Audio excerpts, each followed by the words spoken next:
Em 1953, uma história começou a se desenrolar nos bastidores do governo americano.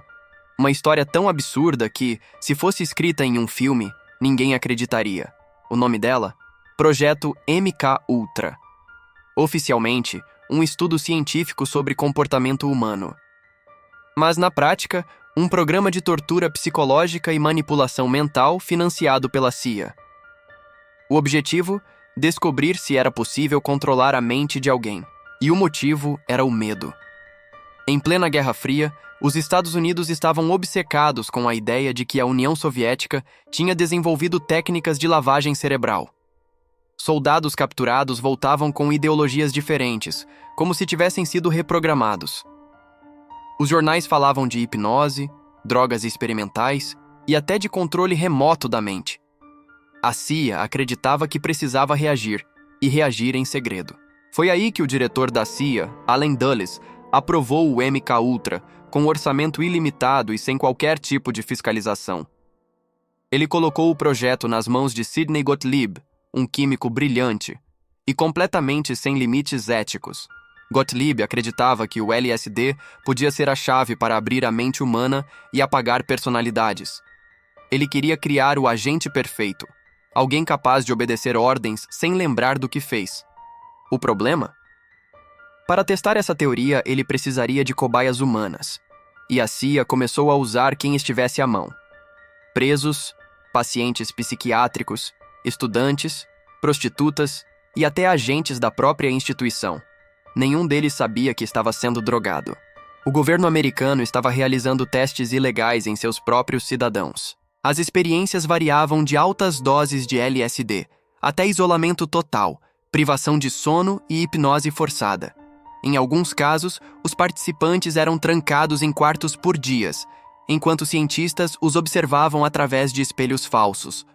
O objetivo era quebrar completamente a mente da pessoa, para depois tentar reconstruí-la do zero. Um dos casos mais conhecidos foi o de Frank Olson, um cientista da própria CIA. Durante uma reunião, ele foi dopado com LSD sem saber. Dias depois, sofreu um colapso nervoso, contou à esposa que estava sendo perseguido e morreu ao cair da janela de um hotel em Nova York. O governo chamou de suicídio. Décadas depois, documentos secretos mostraram que Olson queria revelar tudo. Muitos acreditam que ele foi assassinado, e ele não foi o único. Em hospitais do Canadá, comandados pelo Dr. Ewen Cameron, pacientes foram submetidos a choques elétricos, hipnose e repetição de mensagens gravadas por dias. As vítimas perderam a memória, o senso de identidade e até habilidades básicas, como falar ou reconhecer a família. Cameron trabalhava com verbas da CIA. Esses experimentos aconteceram em mais de 80 instituições, universidades, hospitais e prisões. Tudo disfarçado de pesquisa acadêmica.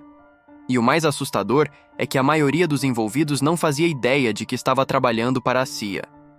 Os cientistas achavam que estavam participando de estudos médicos legítimos, mas seus resultados eram enviados secretamente para o quartel-general em Langley. Durante 20 anos, o MK-Ultra operou no mais absoluto sigilo. Só em 1973, quando as investigações começaram a se aproximar, o então diretor da CIA, Richard Helms, ordenou a destruição de todos os documentos oficiais do projeto. Foram milhares de páginas queimadas em uma única noite. O objetivo era apagar qualquer prova da existência do programa, mas um erro salvou parte da verdade. Algumas caixas de relatórios e notas de despesas foram esquecidas em um depósito do governo. Em 1975, elas foram descobertas por acaso e revelaram o impossível. O governo dos Estados Unidos havia realmente conduzido tortura psicológica e testes com drogas alucinógenas em civis. O escândalo explodiu. O Senado americano criou a Comissão Church para investigar o caso.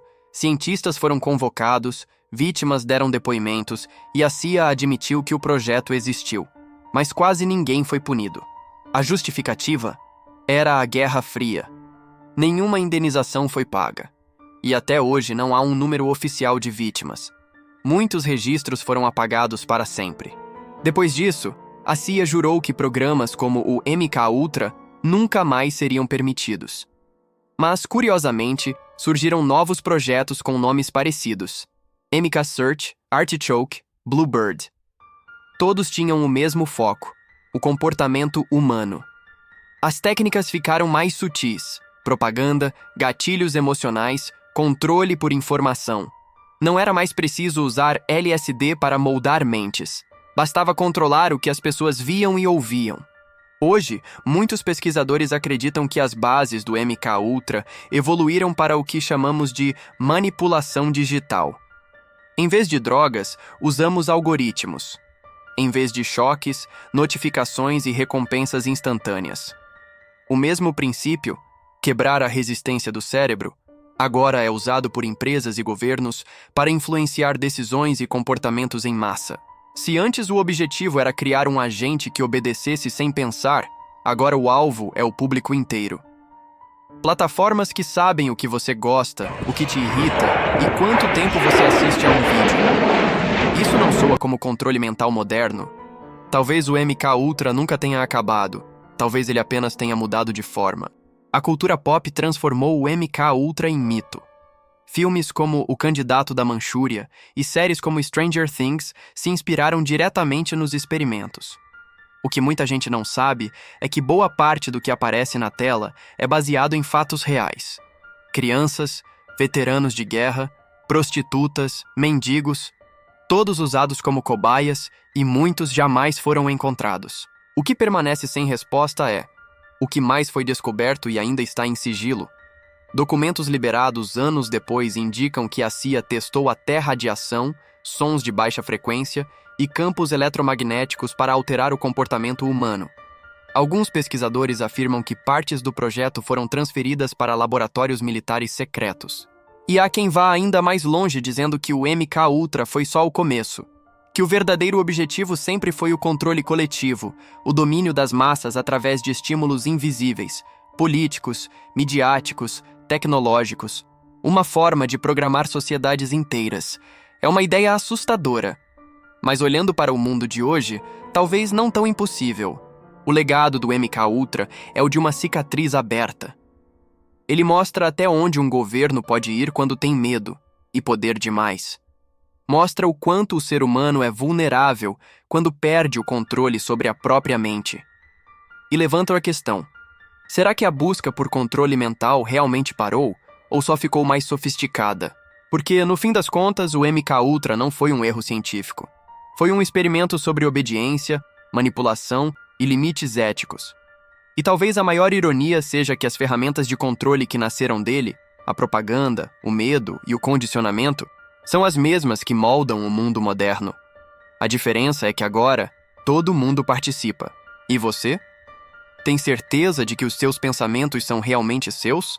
Ou será que parte do que você acredita foi plantada, testada e calibrada, exatamente como os cientistas do MKUltra sonhavam em fazer? A linha entre o passado e o presente pode ser mais fina do que parece. O MKUltra pode ter sido encerrado oficialmente há meio século, mas sua sombra ainda paira sobre nós, nos laboratórios, nas redes sociais e nas notícias que consumimos. Talvez o verdadeiro experimento nunca tenha acabado. Ele só ficou mais inteligente. E é por isso que, quando alguém diz que teorias da conspiração são só bobagem, vale lembrar: algumas delas começaram como segredo de Estado e terminaram como fato histórico. O MKUltra é uma dessas. Uma prova de que, às vezes, a verdade é mais assustadora do que qualquer teoria.